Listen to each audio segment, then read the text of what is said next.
Hello guys, आप सभी साथियों का अपने यूट्यूब चैनल सत्य एजुकेशनल में स्वागत करता हूं। गाइज, पेपर सेकंड पाठचर्या के सैद्धांतिक आधार में यूनिट थर्ड संरचनात्मक और योगात्मक मूल्यांकन के बारे में विस्तार से जानेंगे। ये क्लास 12 है और ये थर्ड सेमेस्टर के लिए लखनऊ यूनिवर्सिटी।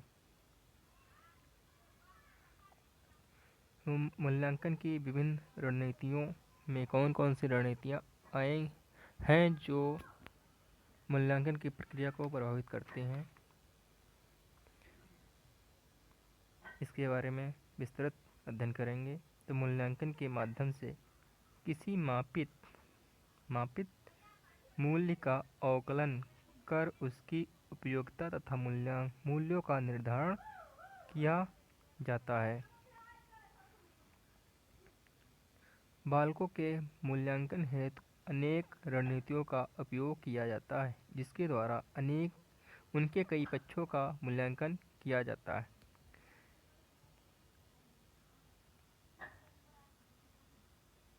इसके द्वारा यह ज्ञात किया जाता है कि बालक जो है अपने उद्देश्यों को किस सीमा तक किस सीमा तक विकास हुआ है और उद्देश्यों की किस सीमा तक प्राप्ति हुई है। मूल्यांकन है तो कई व्यवहारिक रणनीतियाँ प्रयोग में लाई जाती हैं। इसमें बताया जा रहा है कि मूल्यांकन की जो विभिन्न रणनीतियाँ हैं, उनमें जो रणनीतियों का उपयोग हम करते हैं, किस लिए करते हैं, क्योंकि बालक की जो विभिन्न विकास जो होता है कि उद्देश्यों की प्राप्ति जो होती है या लक्ष्यों की प्राप्ति जो होती है वो किस सीमा तक प्राप्त हुए हैं, विभिन्न रणनीतियों के द्वारा हम उनका मूल्यांकन करते हैं।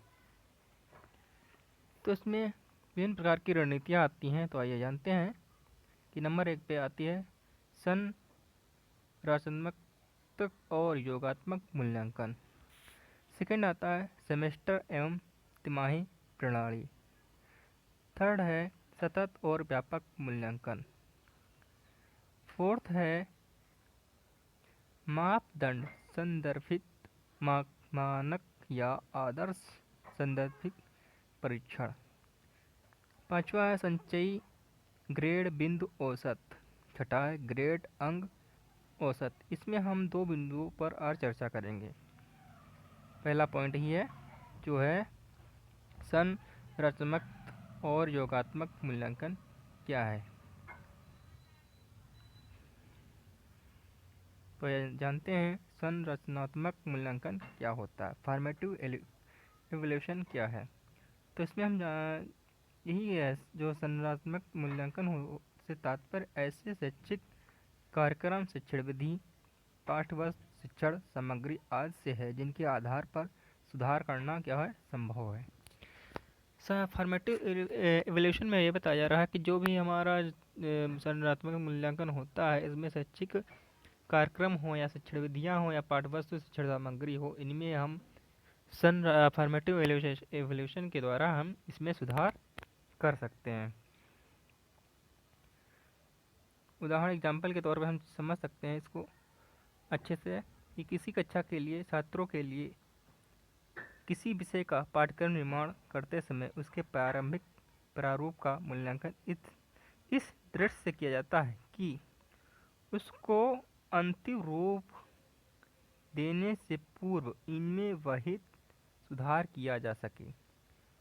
इसमें बताया जा रहा है कि फॉर्मेटिव इवैल्यूएशन में बताया जा रहा है कि जो भी हम किसी कक्षा के लिए विषय वस्तु का या पाठ्यक्रम का निर्माण करते हैं, तो उसका जो प्रारंभिक प्रारूप होता है जो हो उसका मूल्यांकन की दृष्टि से क्या हो, प्रारंभिक क्या हो, कक्षा के लिए अनुरूप हो छात्रों के, कि उनको अंतिम रूप देने मतलब पाठ्यचर्या का निर्माण जो है, क्रम का निर्माण करते थे, उसको अंतिम रूप प्रदान करने से पहले उसमें अवांछित सुधार जो हो सकते हैं उनको फॉर्मेटिव इवैल्यूएशन के द्वारा किया जा सकता है। ऑब्जेक्टिव ऑफ फॉर्मेटिव इवैल्यूएशन क्या होता है, इसके उद्देश्य क्या है। तो पॉइंट नंबर 1, धनात्मक अभिप्रेरित विश्वास तथा आत्मसम्मान को प्रोत्साहित करना। इसमें जो होता फॉर्मेटिव इवैल्यूएशन में, इसमें ध्यानात्मक होता है कि जो भी हमारे पॉजिटिव अवप्रेरणा वाले जो शब्द होते हैं या अप्रेरित करने वाले जो भी वस्तुएं होती हैं चाहे था, उसमें जो सम्मान या विश्वास रखने के बारे में प्रोत्साहित किया जाता है। सेकंड पॉइंट है शिक्षकों को इसके द्वारा पृष्ठ पोषण प्रदान किया जाता है। पृष्ठ पोषण में से होता है कि किसी भी विषय वस्तु के बारे में विस्तृत व अध्ययन करके शिक्षक द्वारा छात्रों को प्रदान किया जाता है। थर्ड पॉइंट है शिक्षक को सूचनाएं प्रदान करना ताकि शिक्षण में सुधार किया जा सके। इसमें अगर जो शिक्षक होता है उनको समय समय पर सूचनाएं प्रदान करते रहना चाहिए ताकि अपने शिक्षण अधिगम में उनको सुधार करने का समय मिल जाए और छात्रों को जिस विधि से समझाने में सक्षम होते हैं या सीखने में विद्यार्थी जिस शिक्षण विधि द्वारा समझने में रुचि लेते हैं उस शिक्षण विधि का प्रयोग शिक्षक कर सके। इसके द्वारा फोर्थ पॉइंट है इसके द्वारा छात्रों को उच्च स्तर की शिक्षा देना। फॉर्मेटिव इवैल्यूएशन के द्वारा ही हम छात्रों को उच्च स्तर की शिक्षा प्रदान कर सकते हैं। उच्च स्तर की शिक्षा जो होती है कि मान लो जो हाई स्कूल के बाद या 9th के 12th के बाद जो भी शिक्षाएं दी जाती हैं उनको उच्च स्तर की शिक्षाएं आसानी से प्राप्त हो सके फॉर्मेटिव इवैल्यूएशन के द्वारा। फिफ्थ पॉइंट है विद्यार्थियों को ज्ञानात्मक स्तर के सुधार के तरीके बताना। विद्यार्थियों को ज्ञान के जो भी ज्ञानात्मक स्तर होते हैं उनमें सुधार करके उन जो भी सुधार किया जाता है उन सुधारों को किस विधि द्वारा किया जाता है इन तरीकों को विद्यार्थियों को बताना चाहिए। एडवांटेज ऑफ फॉर्मेटिव इवैल्यूएशन, इसमें जो होता है कौन कौन से गुण हैं इसके बारे में जानते हैं। फर्स्ट पॉइंट है इसके द्वारा अध्यापक सामूहिक तथा व्यक्तिगत दोनों ही रूप से परीक्षा का निर्माण छात्रों के लिए कर सकता है। सामूहिक होता है एक समूह में रहकर परीक्षा का निर्माण करता है और व्यक्तिगत मीन्स होता है कि अध्यापक और विद्यार्थी के बीच में जो भी परीक्षाएं होती हैं उसे व्यक्तिगत रूप में हम कह सकते हैं उसको। सेकंड पॉइंट है इससे विद्यार्थी स्व अध्ययन के लिए तैयार रहते हैं। फॉर्मेटिव इवैल्यूएशन में जो होता है जो विद्यार्थी होता है स्वयं अध्ययन जो स्वयं सीखने के लिए तत्पर रहता है, स्वयं सीख सकता है इसके लिए तत्पर रहता है। थर्ड पॉइंट है इसके द्वारा शिक्षक यह जानने में सक्षम होते हैं कि बालक का अर्जित ज्ञान कितना है। फॉर्मेटिव इवैल्यूएशन के द्वारा शिक्षक ये जान सकता है कि बालक को जो भी ज्ञान प्राप्त हुआ है किस सीमा तक प्राप्त हुआ है वो शिक्षक आसानी से जानने में सक्षम रहता है। फोर्थ पॉइंट है कि शिक्षक के साथ साथ मूल्यांकन का लाभ भी विद्यार्थी उठाते हैं। शिक्षक के साथ साथ मूल्यांकन, जो शिक्षक के साथ मूल्यांकन होता है उसी प्रकार बालक उस मूल्यांकन की प्रक्रिया को विद्यार्थी आसानी से लाभ उठा सकते हैं। फिफ्थ पॉइंट है विद्यार्थी बहुत से जीवन संबंधी कौशलों को सीखता है। फॉर्मेटिव इवैल्यूएशन के द्वारा विद्यार्थी जो होता है विभिन्न प्रकार के कौशलों को सीखता है, जैसे स्वाधिगम होता है, एक स्व मूल्यांकन हो गया, स्व आकलन होगा, लक्ष्यों को निर्धारित करना आदि कौशलों के बारे में सीखता है बच्चा। Demerit of formative evaluation,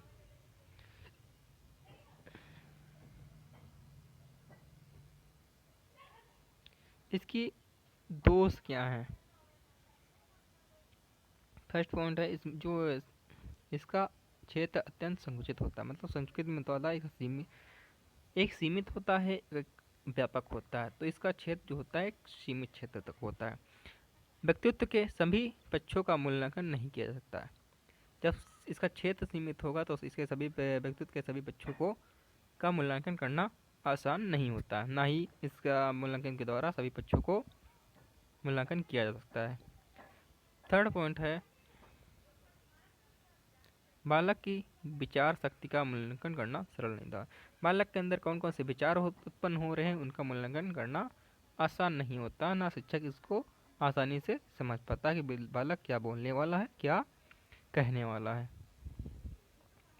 fourth point है, प्रारंभिक स्तर के मूल्यांकन द्वारा ही छात्र के विषय की भविष्यवाणी नहीं की जा सकती है। प्रारंभिक स्तर के स्तर मतलब बालक जो होता है, जो भी मूल्यांकन के द्वारा अंक प्राप्त हुए हैं उसको, उस अंक के द्वारा बालक की भविष्य की भविष्यवाणी नहीं की जा सकती कि बालक आगे क्या करेगा, क्या नहीं कर सकता। इसकी संभावना बहुत ही कम रहती है कि उसकी भविष्यवाणी आगे कर सकते हैं कि वो डॉक्टर बनेगा या इंजीनियर बनेगा या फिर कोई अध्यापक बनेगा। इसकी संभावना करना कठिन हो जाता है यहाँ पे। योगात्मक मूल्यांकन, इसमें जो होता है योगात्मक मूल्यांकन जो होता है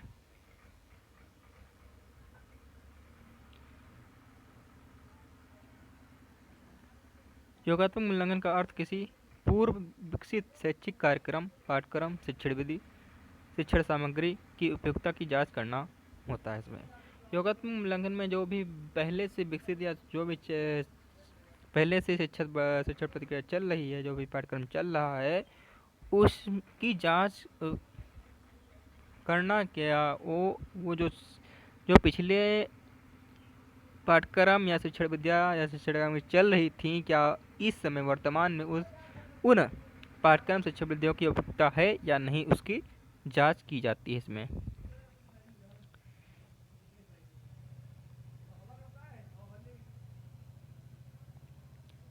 इससे स्वीकृत शैक्षिक कार्यक्रमों, शिक्षण विधियों आदि को जारी करने के संबंध में निर्णय लिया जाता है। जो भी विकसित मतलब जो भी चल रही थी पुराने समय से शिक्षण विधियां या शिक्षण सामग्री, वो वर्तमान में लागू करने के संबंध में निर्णय लिया जा सकता है। उदाहरण मान लीजिए कि हाई स्कूल कक्षा के छात्रों के लिए विज्ञान की पुस्तक का चयन करना है, तो इसके लिए हाई स्कूल के विज्ञान के पाठ्यक्रम पर लिखी ऐसी सभी पुस्तकों का मूल्यांकन करना चाहिए जो इन पुस्तकों में से उसी पुस्तक का चयन किया जाएगा जो शैक्षिक उद्देश्यों तथा पाठ्यक्रम आदि की दृष्टि से क्या हो, सर्वश्रेष्ठ हो। इस उदाहरण के द्वारा हम समझ सकते हैं जो भी हम पाठ्य पुस्तक या पाठचर्या लागू करें, जो भी पाठ्यक्रम लागू करें, वो उन पाठ्यक्रमों के द्वारा हमारे शैक्षिक उद्देश्यों और लक्ष्यों की प्राप्ति उन पाठ्यक्रमों के द्वारा हो रही है या नहीं हो रही है, उनके संबंध में निर्णय लिया जाता है।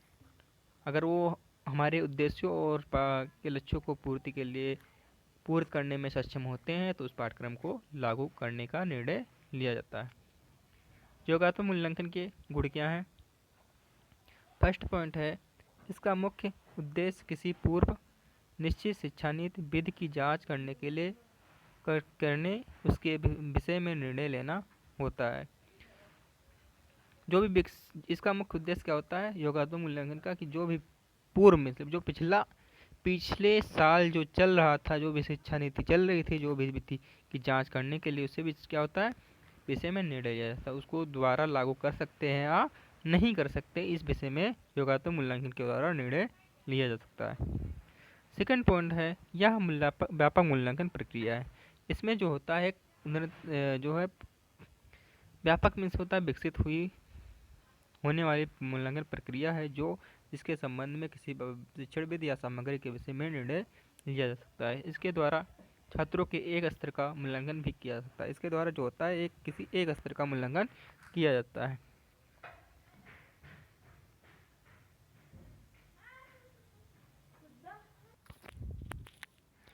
योगात्मक मूल्यांकन के दोष कौन कौन से होते हैं?